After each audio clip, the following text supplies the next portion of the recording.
오늘 우리에게 주시는 하나님의 말씀은 에스더 4장 14절의 말씀입니다. 이때에 내가 만일 잠잠하여 말이 없으면 유다인은 다른 데로 말미암아 노임과 구원을 얻으려니와 너와 내 아버지 집은 멸망하리라. 내가 왕후의 자리를 얻은 것이 이때를 위함이 아닌지 누가 알겠느냐 하니. 아멘.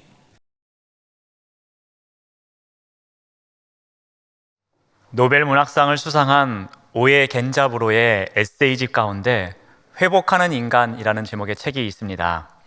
이 책에서 작가는 자신의 50년의 삶을 되돌아보는 이야기를 쓰고 있습니다. 근데 그 중에 자신의 장애 아들을 둔 아버지의 마음을 글로 표현한 내용이 있습니다. 오에 겐자부로는 20대에 그 시대에 아주 유명한 작가 중에 한 사람이었습니다. 이런 유명세 덕분인지 그는 유명한 영화인 집안과 결혼을 하게 됩니다. 이들의 결혼은 당시 일본 최고의 선남선녀의 결합으로 언론을 떠들썩하게 만들곤 했었습니다. 하지만 이 당시 최고의 커플인 이들에게 원치 않는 어둠의 그림자가 다가오고 있었습니다.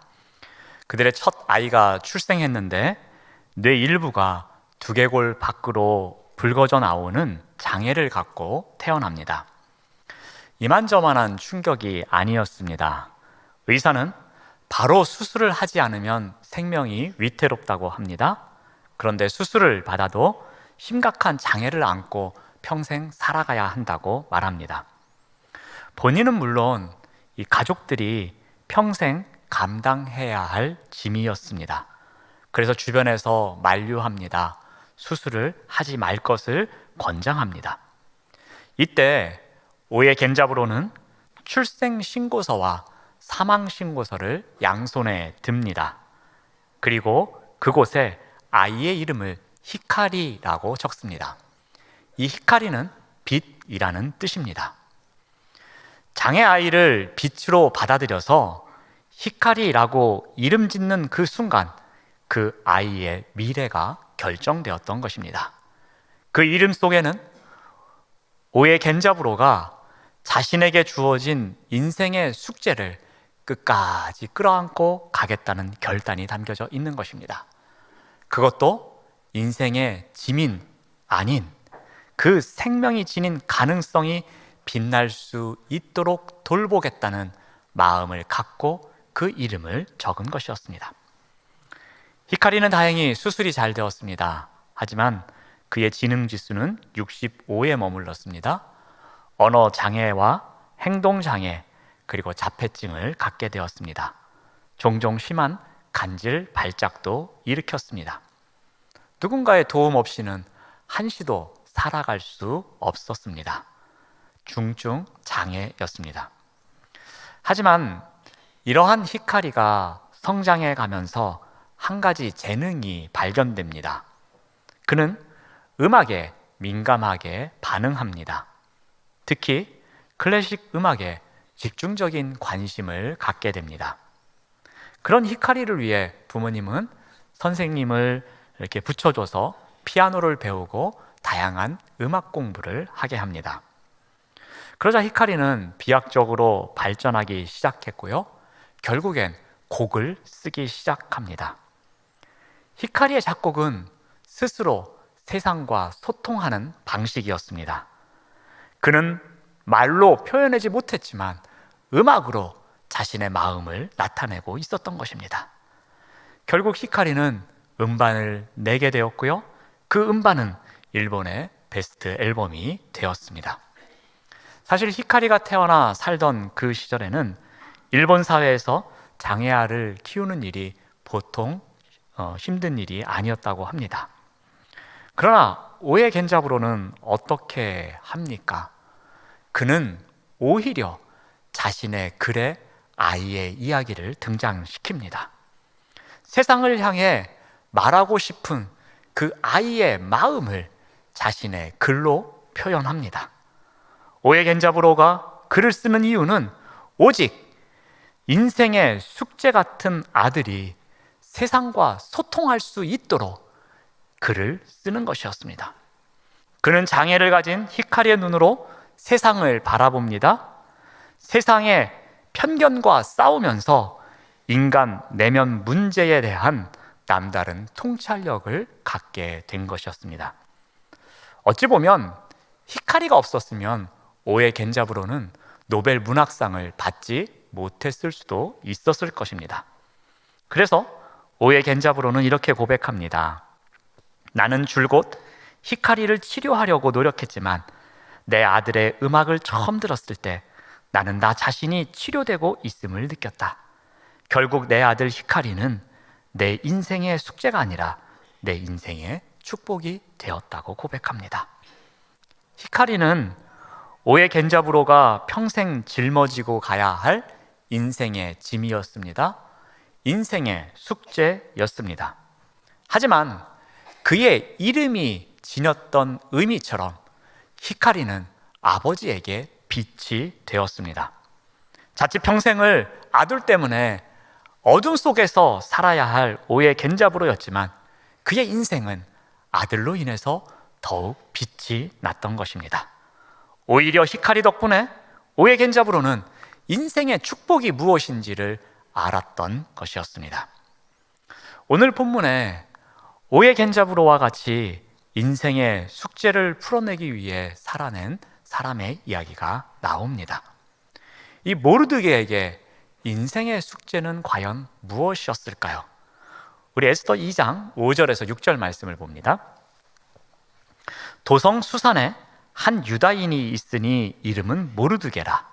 그는 전에 바벨론 왕 느부갓네살이 예루살렘에서 유다 왕 여고냐와 백성을 사로잡아 갈 때에 모르드게도 함께 사로잡혔더라. 이 모르드게는 느부갓네살 왕에 의해 바벨론으로 끌려왔던 유다인의 후손 가운데 한 사람으로 보여집니다. 그런데 이 모르드게의 가족이 유다 땅으로 돌아가지 않고 이 땅에 계속해서 살고 있었습니다. 페르시아의 왕 고레스의 칙령에 의해서 포로로 끌려온 사람들과 그의 후손들이 유다 땅으로 돌아갈 기회가 여러 번 있었음에도 불구하고 모르드게의 가족은 유다 땅으로 돌아가지 않았습니다. 우리 러시아에 가면 볼고그라드라는 곳이 있습니다. 이곳은 옛 우리 민족이었던 고려인들이 강제로 이주당해 살아가는 곳입니다. 그곳에 강제로 이주당한 고려인들은 지금까지도 그 땅에서 살아가고 있습니다. 그리고 그들의 후손 또한 그 땅에서 태어나서 살아가고 있습니다. 그들은 그 땅이 고향으로 그리고 그 땅이 삶의 터전으로 여기며 살아가고 있는 것입니다. 이들은 왜 대한민국 땅으로 돌아오지 않았을까요? 고려인들은 대한민국 사람으로 인정을 받지 못했습니다. 그래서 돌아올 수가 없었습니다. 그렇다고 러시아에서도 이들을 자국민으로 인정해주지 않았습니다. 러시아에서는 변방에 버려진 하나의 소수민족으로 취급받았습니다. 그래서 그들은 정체성의 혼란 속에서 계속해서 살아가고 있는 것이었습니다. 페르시아에 남아있던 유다인들의 상황 또한 볼고그라드에서 계속해서 살아가고 있었던 고려인들과 비슷했던 것 같습니다. 포로로 잡혀와 자손까지 낳으면서 수십 년을 살아오며 삶의 터전을 읽어놓은 곳을 쉽게 떠날 수 없었던 것입니다. 그것을 다 버려두고 다시 유다 땅으로 돌아가서 맨 땅에 헤딩을 하는 일, 결코 쉬운 일은 아닌 것이라고 생각한 것입니다. 이러한 삶의 정황 속에 있었던 모르드게, 그 모르드게에게 인생의 숙제가 있었습니다. 이 성경은 모르드게를 어떻게 소개합니까? 도성 수산에 사는 한 유대인이라고 소개합니다. 하지만 모르드게는 이방 땅에서 출생을 하고 이방 땅에서 계속 살아온 사람이었습니다. 그리고 도성 수산이라고 합니다. 즉 그가 살고 있는 이방 땅의 도성입니다. 한 중심가에 살아가고 있었던 것입니다. 그 중심에 놓여진 한 유다인이라고 합니다. 비록 자신이 이방 땅에 살고 있고 그 이방 땅의 중심이 되는 도성에 살고 있지만 자신의 정체성은 하나의 유다인임을 이야기하고 있는 것입니다. 그는 안식일을 지키기 위해서 노력했을 것입니다. 배운 말씀을 따라서 살아가고자 또 열심히 노력했을 것입니다. 이스라엘의 역사를 배우고 민족을 통한 선민 사상이 무엇인지를 깨닫고 그와 같이 살고자 결단하고 또 결단했을 것입니다. 바로 모르드게가 자신이 갖고 있는 인생의 숙제였습니다. 이방 땅에 살고 있지만 그 이방 땅의 중심인 한 도성에 살고 있지만 자신은 한 유다인으로서의 정체성을 지키겠다는 것, 이것이 모르드게의 인생의 숙제였던 것이었습니다. 그런데 이 모르드게에게 또 하나의 인생의 숙제가 있었습니다. 우리 에스더 2장 7절 말씀을 봅니다. 그의 삼촌의 딸 하다사 곧 에스더는 부모가 없었으나 용모가 곱고 아리따운 처녀라. 그의 부모가 죽은 후에 모르드게가 자기 딸같이 양육하였더라 라고 기록합니다. 모르드게의 삼촌이 일찍 세상을 떠난 것 같습니다.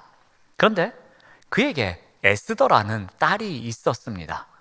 그래서 이 딸을 모르드게가 맡아서 자신의 딸과 같이 양육하였다고 성경은 기록합니다. 근데 여기서 양육하다라는 단어가 담고 있는 의미가 두 가지 있습니다. 이것은 부모가 자식을 진리의 말씀으로 교육하는 것, 이것을 양육한다고 합니다. 또한 자녀가 잘못한 일이 있으면 때로는 질책으로, 때로는 꾸짖으며 가르치는 것을 말합니다. 그러니까 모르드게는 에스더를 자신의 딸과 같이 양육했는데 진리의 말씀으로 가르치고 그 진리의 말씀에 벗어나는 행동을 한다거나 그러한 일이 있으면 꾸짖어서 다시 진리의 말씀을 따라가도록 가르쳤다는 것입니다. 모르드게의 인생의 숙제 하나가 바로 또 여기에 있습니다. 자신이 그 이방 지역의 중심에서 한 유다인으로 살아가는 것처럼 이 에스더 또한 그 한 유다인으로 살아갈 수 있도록 양육하는 일, 이 일이 이 모르드게에게 있어서는 인생의 숙제였던 것이었습니다. 그런데 이 모르드게의 인생의 숙제에 문제가 발생합니다. 어느 날 그들이 살아가는 제국에 왕후를 새로 뽑는다는 소식이 전해집니다. 왕의 조서와 명령이 반포됩니다. 그러자 도성에 있는 많은 처녀들이 이 일을 주관하는 해계의 수하로 나아갑니다. 근데 여기서 나아갔다라는 것은 의지를 가지고 능동적으로 간 것이 아닙니다. 이것은 수동적으로 다른 사람의 의지에 의해서 나아간 것으로 보면 됩니다. 에스더가 왕후의 후보로 나아간 것은 본인의 의지가 아닌 관리의 의지에 의해서 그 자리로 나아가게 된 것이었습니다. 그런데 이 무렵은 포로기 이후로서 선민 공동체의 회복을 위해서 유다인들이 힘쓰던 때였습니다. 바꿔 말하면 유다인이라는 혈통의 순수성을 지키기 위해서 유다인들이 애쓰고 있는 때였습니다. 에스라서나 느헤미야서를 우리가 읽어보면 유다로 돌아온 사람들은 이방인과의 통혼을 금지시키고 있습니다. 그리고 이와 같은 것은 디아스포라 유대인, 즉 전 세계에 흩어져 있는 유다인에게도 똑같이 해당되는 내용이었습니다. 하나님의 백성으로서 높은 자긍심을 갖고 있고요, 내가 비록 이방 지역에 살고 있지만 그 안에서 한 유다인으로 살아가겠다고 인생의 숙제를 갖고 살아가고 있는 모르드게에게는 이 일이 매우 중요한 일이었습니다. 그런데 딸처럼 양육하고 있는 에스더가 지금 이방인과 결혼할지도 모르는 상황에 놓여 있는 것입니다. 모르드게가 원했던 결과가 나오지를 않습니다. 어떠한 일이 발생합니까?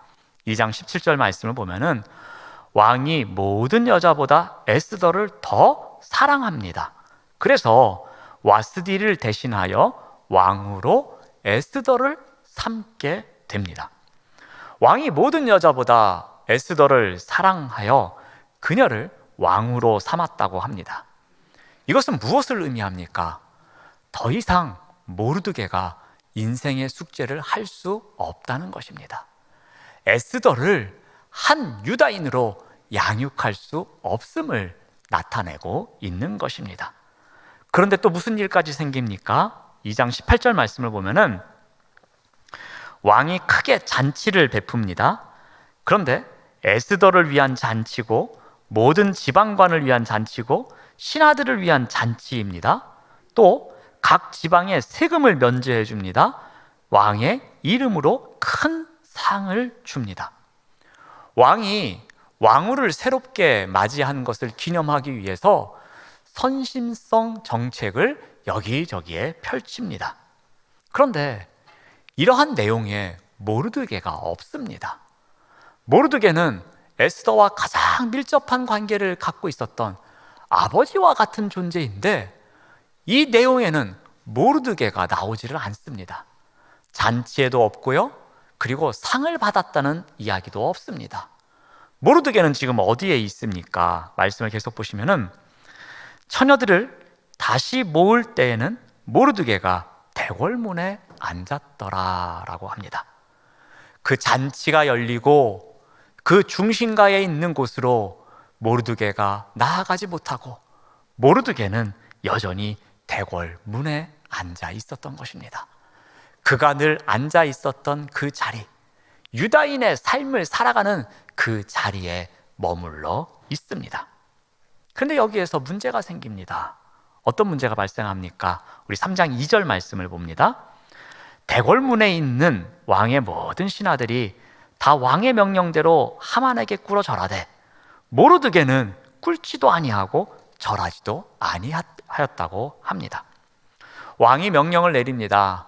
하만을 높이 섬겨라. 그래서 하만이 지나갈 때면 너희들은 절을 해야 한다고 명령합니다. 근데 이 명령에 대해서 지키지 않는 사람이 있었습니다. 바로 모르드게였습니다. 모르드게가 왜 이렇게 왕의 명령을 거역합니까? 이것은 하만의 출신 성분 때문입니다. 성경은 하만을 아각 사람이라고 기록하고 있습니다. 아각이 누구입니까? 사무엘에 의해서 죽음을 당한 아말렉 왕 아각입니다. 이 아각의 후손이 바로 하만입니다. 그런데 이 아말렉은 어떤 곳입니까? 모세가 백성들을 이끌고 출애굽할 때에 그 뒤에 처져 있는 백성들을 공격한 민족이 있었습니다. 그 민족이 바로 아말렉 족속이었습니다. 그래서 하나님께서 어떤 명령을 내리십니까? 앞으로 이 아말렉은 항상 진멸해야 한다고 명령합니다. 모르드게는 이방 지역에 살고 있었지만 한 유다인이었습니다. 이 이야기를 알았을 것입니다. 그리고 아말렉 족속은 하나님에게 진멸받아 마땅한 족속임을 알고 있었습니다. 그런데 그 아말렉 족속인 아각의 후손인 하만에게 절을 해야 한다는 것입니다. 그래서 모르드게는 어떻게 합니까? 나는 처자에게 인사를 할 수 없고 절을 할 수 없노라라고 다짐합니다. 그런데 이러한 일을 모르드게 혼자의 힘으로 이겨내려고 합니다. 그래서 어떤 일이 생깁니까? 4절 말씀을 보시면은 날마다 권하되 모르드게가 듣지 아니하고 자기는 유다인임을 알렸더라라고 성경은 기록합니다. 모르드게는 이제 정면 돌파합니다. 내가 왜 하만에게 절을 할 수 없는지 그 이유를 밝힙니다. 나는 유다인입니다. 나는 유다인이기에 나는 하만에게, 아말렉 족속인 하만에게 나는 절을 할 수 없습니다. 그에게 무릎을 꿇을 수 없습니다 라고 선포한 것입니다. 그런데 이 이야기를 들었던 하만 주변의 사람들이 어떻게 합니까? 하만에게 가서 그대로 고자질을 합니다. 하만은 무릎을 탁 칩니다. 잘 됐다. 이번 기회에 모르드게와 그의 민족을 멸하겠노라고 결단합니다. 이제 모르드게 한 사람만의 문제가 아닙니다. 민족 전체가 멸을 당할 수 있는 순간이 됩니다. 모르드게는 이 인생의 숙제를 이제는 자신이 스스로 해결할 수가 없는 때가 되었습니다. 그래서 누구를 찾아갑니까? 왕후인 에스더를 찾아갑니다. 에스더를 찾아가서 한 말이 바로 오늘 우리가 읽은 본문 말씀인 4장 14절입니다. 4장 14절 말씀을 다시 보시면 이때에 또 이때를 이라면서 이때에 대해서 두 번이나 반복하여 강조하고 있습니다. 이때는 언제입니까? 성경의 흐름상 그리고 역사적인 맥락으로 보면은 모르드게와 하만의 대립에 의해서 유다인이 멸망을 당하기 바로 직전, 그때가 여기서 말하는 이때입니다.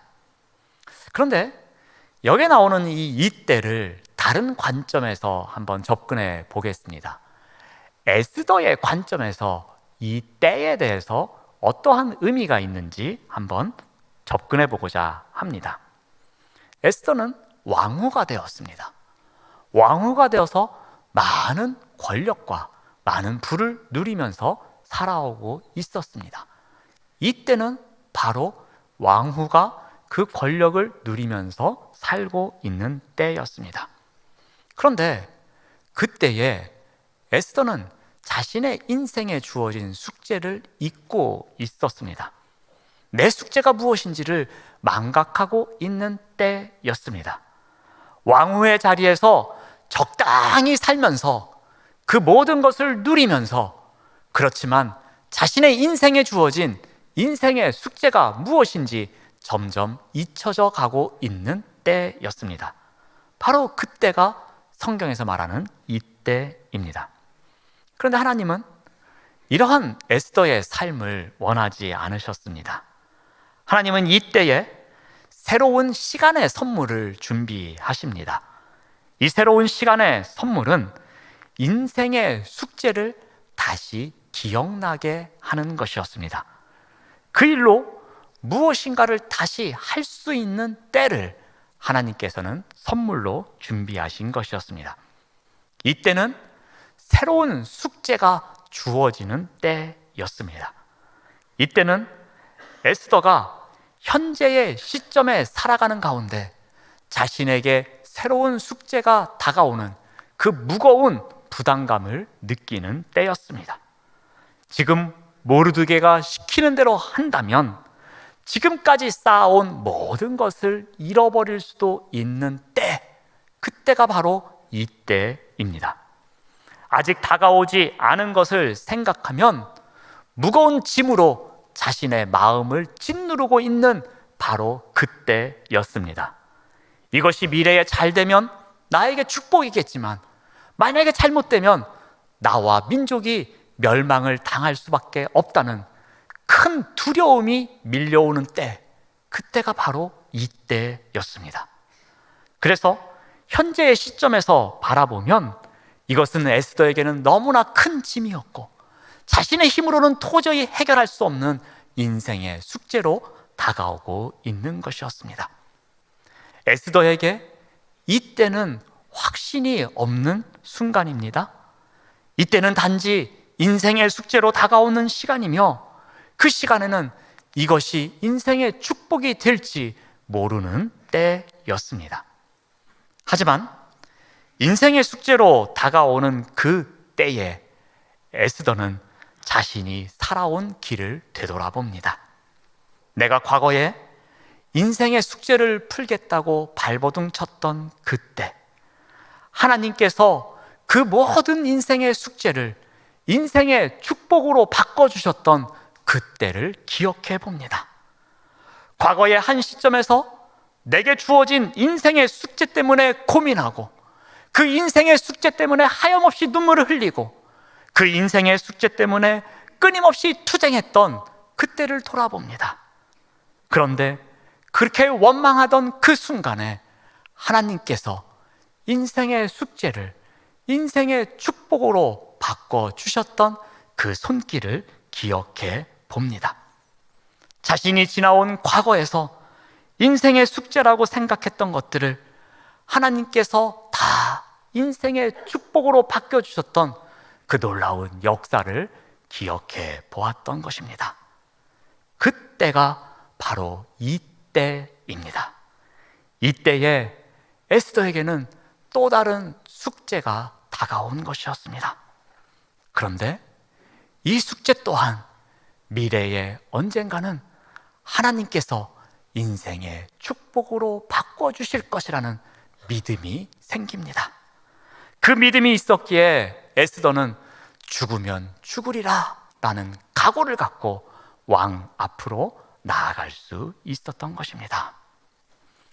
숙제가 축복이 되는 것, 우리 인생에 있어서 많은 숙제가 우리 인생의 축복으로 되는 것 또한 이와 똑같은 원리입니다. 우리는 현재를 살아가고 있습니다. 현재의 시점에서 내가 가야 할 길, 즉 미래를 생각하면 그 모든 것이 인생의 숙제로 다가옵니다. 지금 나에게 주어진 이 숙제의 결과는 우리는 모릅니다. 그것은 미래라는 상자 안에 갇혀 있기 때문에 우리는 그 결과에 대해서 어느 누구도 예측할 수가 없습니다. 내가 이 숙제를 잘 풀어서 이 숙제가 축복이 될 것인지, 아니면 내가 이 숙제를 잘못 풀어서 이 숙제가 나에게 악재가 될 것인지, 그것은 아무도 모릅니다. 오직 미래에 대한 숙제만이 우리를 짓누를 뿐입니다. 그런데 반면에 현재의 시점에서 내가 걸어온 길을 돌아본다면, 즉 과거를 돌아본다면 그것은 축복의 연속이었음을 우리가 알 수 있습니다. 과거의 한 시점에서 나에게 주어진 숙제였지만 그 숙제를 오늘에서 다시 돌아보면 하나님께서 하나님의 은혜로 그 숙제를 축복으로 바꾸셨음을 우리가 발견하게 되는 것입니다. 현재에서 미래를 바라볼 때는 그것이 인생의 숙제이지만, 현재에서 과거를 바라볼 때는 축복으로 이끄신 하나님의 손길이 있었음을 우리가 발견한다는 것입니다. 그래서 오늘의 숙제를 내일의 축복으로 바꾸시는 하나님의 은혜가 우리의 인생을 이끌어 가고 있음을 고백할 수 있는 것입니다. 바로 여기에 감사의 이유가 있는 것입니다. 오늘의 숙제를 내일의 축복으로 바꾸시는 하나님의 은혜가 있기에 오늘을 살아가는 우리는 감사의 고백을 할 수 있는 것입니다. 오늘은 추수감사 주일입니다. 코로나 때문에 유난히 힘들었던 한 해를 보내고 있습니다. 그런데 올 한 해를 시작할 때를 한번 돌아보시기 바랍니다. 올 한 해를 시작할 즈음에 우리에게는 많은 숙제가 있었습니다. 내 인생에 이것도 숙제요, 저것도 숙제요, 자녀도 숙제요, 부모님도 숙제요, 나에게 맡겨진 직장도 숙제요, 내게 맡겨진 공동체도 숙제요. 모든 것이 숙제였음을 우리가 알 수 있습니다. 그런데 추수감사절쯤 된 이 무렵에 올 한 해를 돌아보시길 바랍니다. 우리에게 쌓여 있었던 그 많은 숙제가, 그 수많던 숙제가 숙제로 남아있지 않고 하나님의 은혜에 의해서 인생의 축복으로 바뀐 것을 우리가 발견할 수 있는 것입니다.